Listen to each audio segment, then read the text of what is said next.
Muy buenos días a todos. En los próximos minutos estaremos desarrollando fracturas que corresponden tanto a la columna torácica como a la columna lumbar, su epidemiología actual, su anatomía, el manejo inicial en la urgencia, la evaluación en las imágenes, tanto de radiografía como tomografía y estudio de resonancia magnética, el tratamiento y manejo de las mismas y clasificaciones.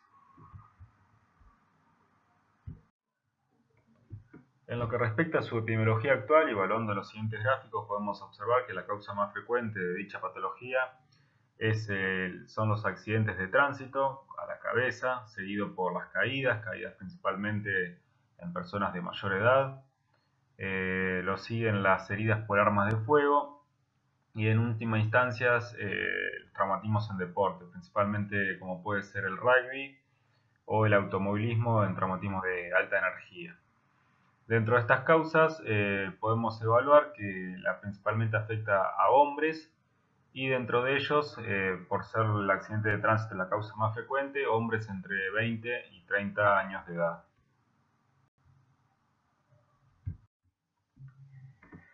Ante todo paciente que haya sufrido un politraumatismo, un accidente en la vía pública, un trauma de alta energía, debemos poner en práctica en primera instancia las normas ATLS, que ustedes hoy en día las conocen mejor que yo. Tratar a todo paciente como sospechoso de una lesión inestable a nivel de su columna vertebral, y esto es lo principal, así no agregamos lesiones a las que ya haya sufrido el paciente.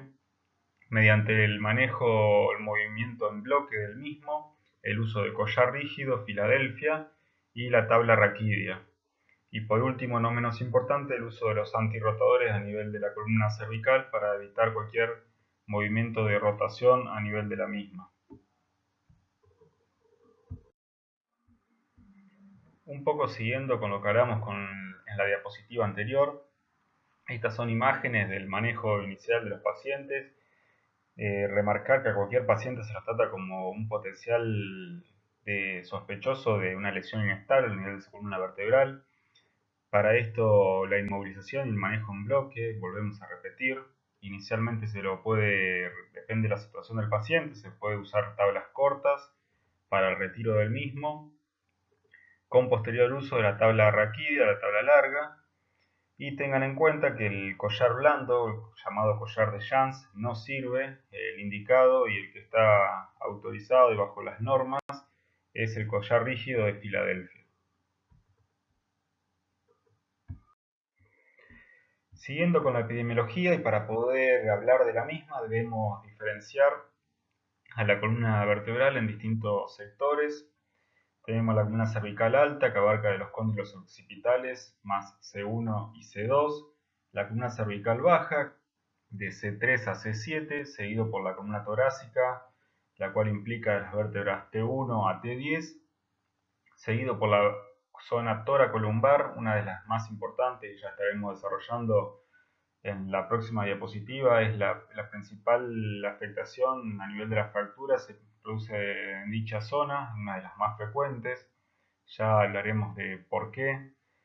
Esto implica las vértebras T11 a L2, también conocido como la zona de la charnela, es importante que lo sepan y lo recuerden, seguido por las vértebras lumbares que abarcan de L3 a L5. Recuerden la zona de la charnela, ya estaremos hablando en la próxima diapositiva. Dicho esto, y evaluando el siguiente gráfico, podemos observar que la mayor frecuencia de fracturas se produce a nivel de la zona toracolumbar, T11-L2, zona de la charnela anteriormente mencionada. Y esto es así ya que dicha zona es una zona de transición desde una columna rígida y estable, como es la columna torácica, la columna dorsal. Dicha estabilidad y rigidez es proporcionada por los arcos costales, por la caja torácica, a una zona de mayor inestabilidad como es la columna lumbar. A su vez también es una zona de transición desde la cifosis torácica a la lordosis lumbar, lo cual ante cualquier mecanismo de alta energía, de traumatismo de alta energía o de estrés, dicha zona es una de las más afectadas y a la cual le debemos dar mucha importancia y evaluación.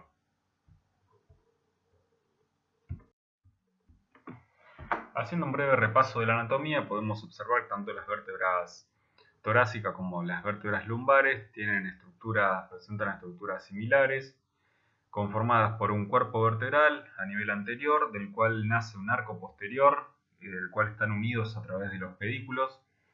Esto encierra lo que es el foramen, el canal vertebral. El arco posterior, a su vez, está conformado por las apófisis transversas, las apófisis espinosas y la unión entre ellas a partir de las láminas. No nos debemos olvidar también de remarcar que se encuentran las facetas articulares tanto superiores e inferiores a nivel de la unión del pedículo con las láminas, los cuales se articulan con las vértebras vecinas.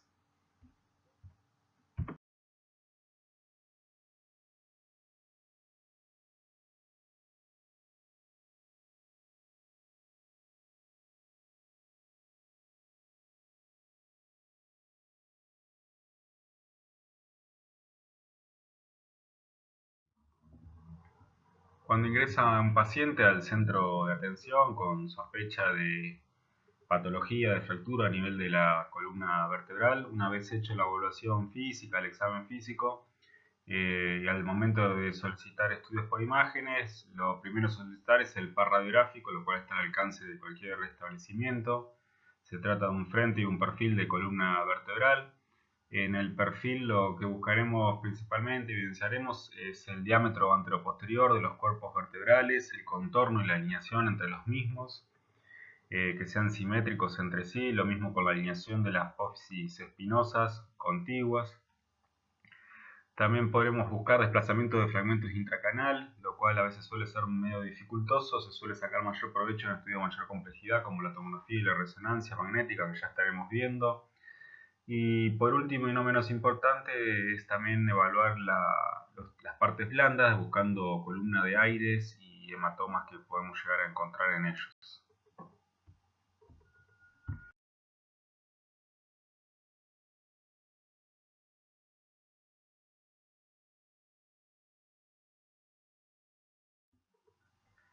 En la siguiente imagen podemos evidenciar una imagen de radiografía, un perfil de columna torácica, donde se encuentran delimitados los contornos vertebrales, los contornos de los cuerpos vertebrales, propiamente dicho, donde evidenciamos una alteración de la forma a nivel de uno de ellos, comparándolos con los vecinos. Es una lesión muy característica, es una lesión por acuñamiento la que estamos viendo, muy característica en pacientes ya añosos, con calidad ósea debilitada, secundaria de alguna caída, simplemente caída de propia altura en muchos de esos casos.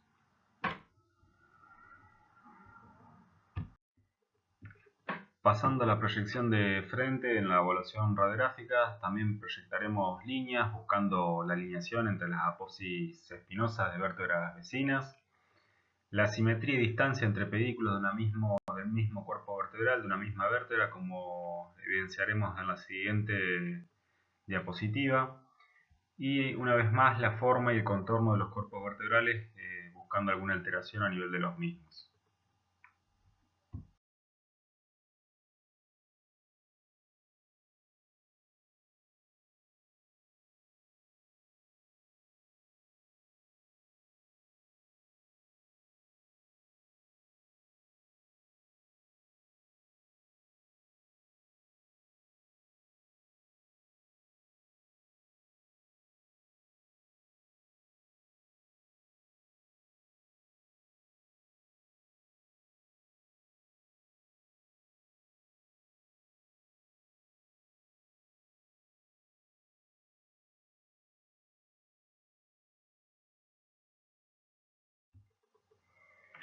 En la siguiente imagen estamos viendo una proyección de frente, una evaluación radiográfica, proyección de frente de columna vertebral, donde se encuentra delimitada por línea punteada el contorno de los cuerpos vertebrales, por líneas en círculo, un círculo ovalado, como a modo de ojitos, como solemos decir, los pedículos vertebrales, y una línea punteada más fina y amarilla, las apófisis espinosas.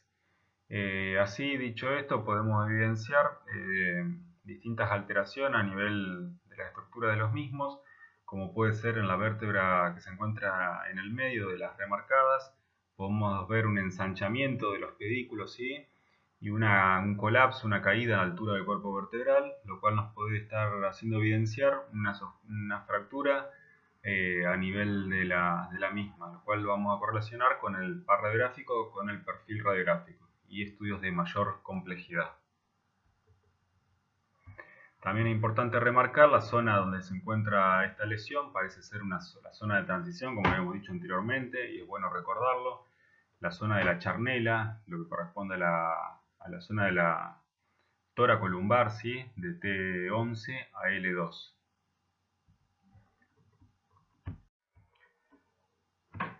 Siguiendo con el estudio por imágenes, vemos la importancia de evaluar cualquier patología de columna torácica, columna lumbar, con un estudio de mayor complejidad, como es el estudio de resonancia nuclear magnética, el cual nos evidenciará lesiones a nivel de las partes blandas, no tanto en la estructura ósea como lo suele hacer la radiografía o el estudio de tomografía, sino más bien el estado de las partes blandas.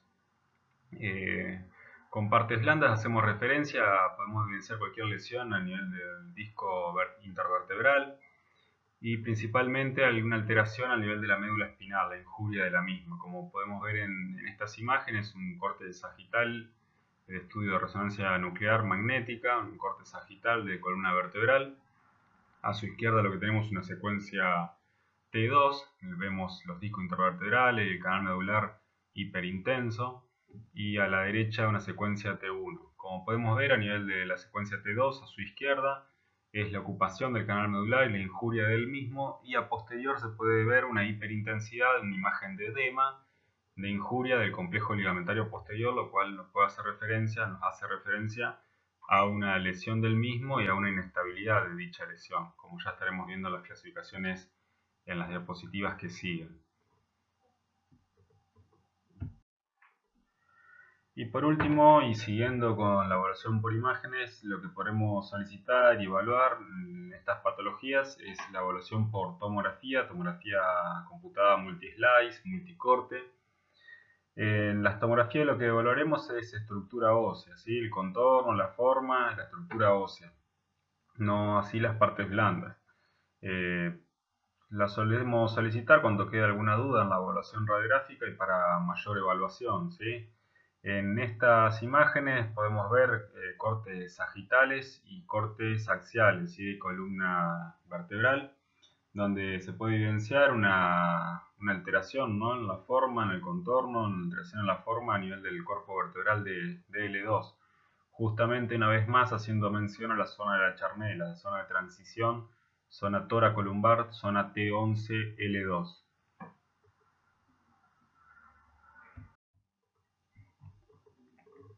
Una vez evaluado al paciente y solicitado el estudio por imágenes y hecha la evaluación de las mismas, y una vez hecho el diagnóstico y frente a la patología debemos realizar el tratamiento, determinar el tratamiento.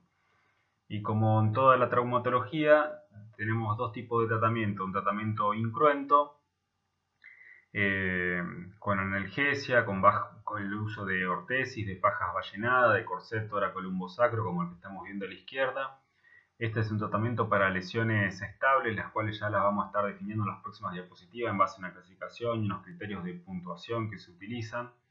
O el tratamiento quirúrgico, ¿sí? El tratamiento cruento en las patologías inestables, en las cuales también ya la estaremos evidenciando a continuación, y en las cuales se realiza una estabilización de la lesión, pasando de una patología inestable a estabilizarla, por fusión, artrodesis, y también liberando el canal medular muchas veces cuando hay un compromiso del mismo, realizando la descompresión ante la injuria neurológica, ¿sí?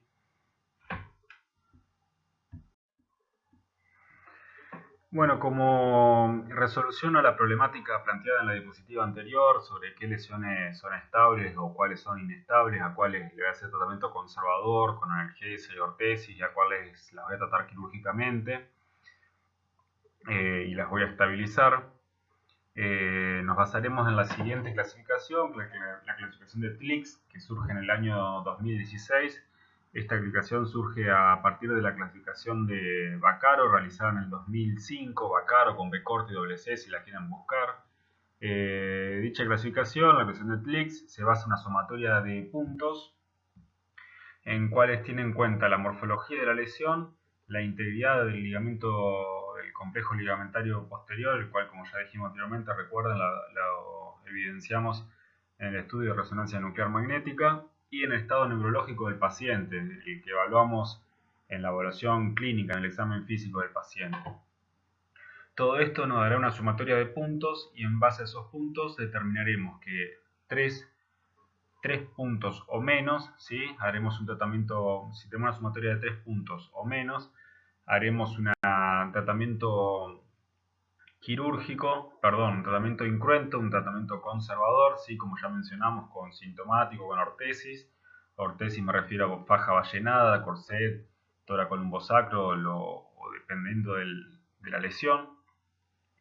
Y si tenemos 5 o más puntos, un tratamiento quirúrgico, un tratamiento cruento, ¿sí? Para la estabilización de dicha lesión. Y cuando tenemos una sumatoria igual a 4, sí que queda entre medio de estas dos, quedará a criterio del equipo tratante y la experiencia del mismo.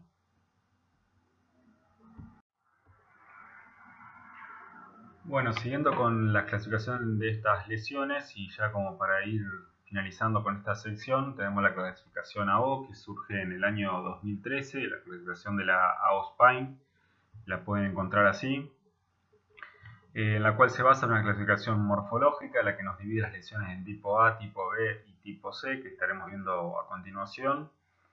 También un estado en la clasificación del estado neurológico del paciente y el estado y los modificadores clínicos de los mismos. En cuanto a la clasificación morfológica en la que nos basaremos en las siguientes diapositivas, podemos observar que las divide en tipo A, tipo B y tipo C, como ya dijimos. Las lesiones tipo A son lesiones únicamente desde la estructura ósea del cuerpo vertebral sin afectación de las bandas de tensión, ya sea del complejo ligamentario posterior o del ligamento longitudinal anterior de la columna vertebral. Es decir, son lesiones estables y las definiremos como tipo A. Ya cuando hay una afectación del complejo ligamentario posterior, de la banda de tensión, como anteriormente mencionábamos, del ligamento longitudinal anterior, estaremos ante una lesión que puede llegar a ser tipo B o tipo C. Para que sea tipo C debemos ver una especie de una imagen de rotación o de traslación o de dislocación a nivel de los cuerpos vertebrales. Es decir, ya estaríamos en presencia de una luxofractura a nivel de lo mismo, que son traumas de alta energía. Eso nos definirá la tipo C, la lesión. Siguiendo y continuando con la clasificación AO, podemos evaluar en el siguiente recuadro una evaluación, la clasificación morfológica de la misma, ¿sí? Habíamos dicho que se dividen en tipo A, tipo B y tipo C. Las lesiones tipo A son lesiones tipo estable, que se compromete la estructura ósea a nivel del cuerpo vertebral, sin disrupción de las bandas de tensión, ¿sí? Son lesiones estables. No así en las lesiones tipo B y tipo C, como ya estaremos viendo a continuación, donde hay un compromiso de las bandas de tensión, son lesiones inestables. Dicho esto, dentro de las lesiones tipo A, son lesiones por compresión, se las subdividen en 1, 2 y 3. Las 1 son impactación, una afectación del emplay, del cuerpo vertebral por compresión. Las 2 son cuando hay una separación del cuerpo vertebral, una fractura por separación, un split. Y las 3 son cuando hay una lesión en estallido, ¿sí? Un estallido del cuerpo vertebral. Pasando a las lesiones tipo B, las mismas son lesiones por distracción, ¿sí? Donde hay una lesión de las bandas de tensión, como ya dijimos, una afectación de la misma. En la B1 tenemos una lesión del ligamento longitudinal posterior, son lesiones por distracción, como ya dijimos. Las B2 también hay una afectación de la banda de tensión, pero dicha lesión es transósea, compromete la estructura ósea además. Y en las B3 es una lesión por hiperextensión con afectación principalmente del ligamento longitudinal anterior. Son todas lesiones inestables. Y por último, las lesiones tipo C son lesiones en el cual el mecanismo es rotacional, se las divide en C1, donde además del mecanismo de rotación hay una lesión por compresión a nivel de la estructura ósea del cuerpo vertebral. Las C2, donde hay un mecanismo de rotación y de distracción. Y la C3 por último, donde además del mecanismo rotacional vemos un cizallamiento, ¿sí? Un cizallamiento a nivel de las estructuras vertebrales.